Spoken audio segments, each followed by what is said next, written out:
안녕하세요. 에드웬 선생입니다. SAT에서 리딩 점수가 올리기 너무 힘들다고 하는데 어떻게 해야 잘 올릴 수 있을까요?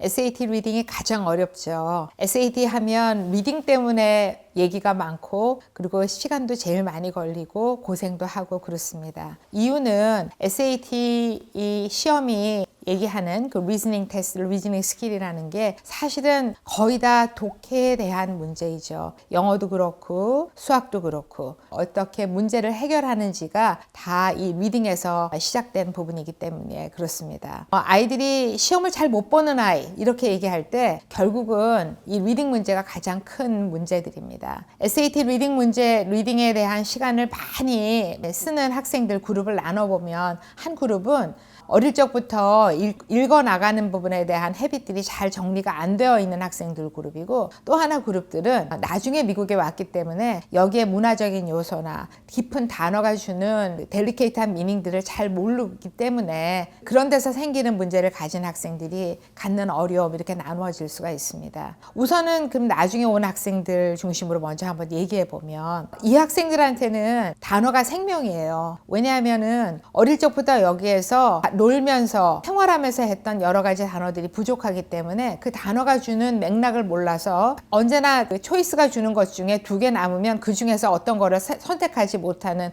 그런 어려움이죠. 제 학생 중에 9학년 봄에 한국에서 전학 온 학생이 있어요. 좋은 학군에서 워낙 한국에서 공부 많이 하고 준비 많이 해서 왔기 때문에 ESL도 안 했고 그리고 영어 수업도 로우 레벨에 시작하지 않았어요. 그렇지만 학교 공부를 따라하는 거하고 기본 실력은 다르니까 제가 이제 맡아서 같이 이제 공부를 시작을 하는데 이 학생 한 600점대까지 올라가는 동안에 잘하더라고요. 왜냐면 공부하는 기본 패턴이 되어 있으니까. 근데 이게 600점대 이상에 올라가는 게 이제 큰 숙제가 되어 있었어요. 한 600점 올라가고 난 다음에 한국에 돌아가서 이 학생은 그 여러 가지 리서치 액티비티나 이런 부분들을 하는 그런 프로그램들을 하게끔 되어 있었어요. 그동안에 SAT 공부 꼭 해라 하고 제가 보냈죠. 왜냐하면 SAT가 가지고 있는 그런 여러 가지 어려운 문제들이나 어려운 단어들을 많이 접해야 이 학생이 이제 학교 공부도 더 잘할 거고 그리고 SAT 준비가 될 테니까. 이 학생이 한국에서 SAT 공부 9학년에서 10학년 올라가는 여름방학 동안 공부 많이 했어요. 근데 가을에 다시 이제 와서 제가 이제 마지막 정리를 시켜주는데 영어 점수 620, 630을 못 넘어가더라고요.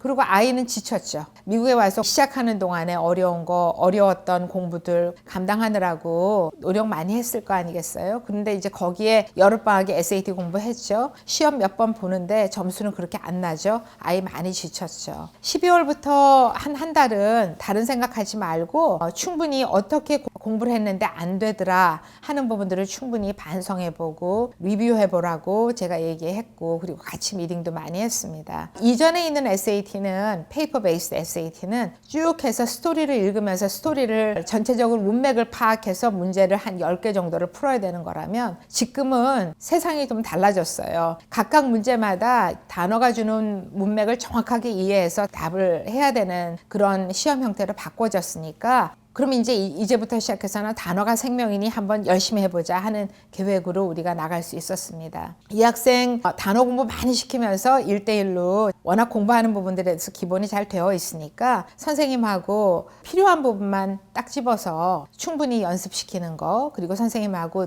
레벨이 높은 문장들 그리고 레벨이 높은 단어 공부하는 부분들로 훈련을 시키는 계획으로 갔습니다. 지금 한 20점, 30점 에서 시작했던 점수가 한 2달 하고 한 700점 가까이 되거든요. 어려운 단어를 줬을 때 나오는 점수들이 아주 충분하지는 않지만 공부 잘 해나가는 학생이고 그리고 단어에 대한 그런 그 깊은 이해를 하려고 하는 그런 공부하는 자세가 되어 있기 때문에 이 학생은 750점까지는 쭉 갈 수 있을 거라고 생각합니다. 수학 별로 걱정 없고요. 공식에 대한 깊은 이해들이 필요한 문제들도 잘 해결할 거라고 생각하기 때문에 11학년 되기 전에 한 1550점까지 되는 데는 어려움 없이 진행될 거라고 생각합니다. 이미 학교에서 11학년에 해라라고 하는 여러 가지 과목들이 높은 AP 수준의 수업들이고 리서치가 준비가 되어 있어서 이 학생이 하고 싶은 스템 쪽의 전공들을 쭉 준비해 나가는 데는 아주 좋은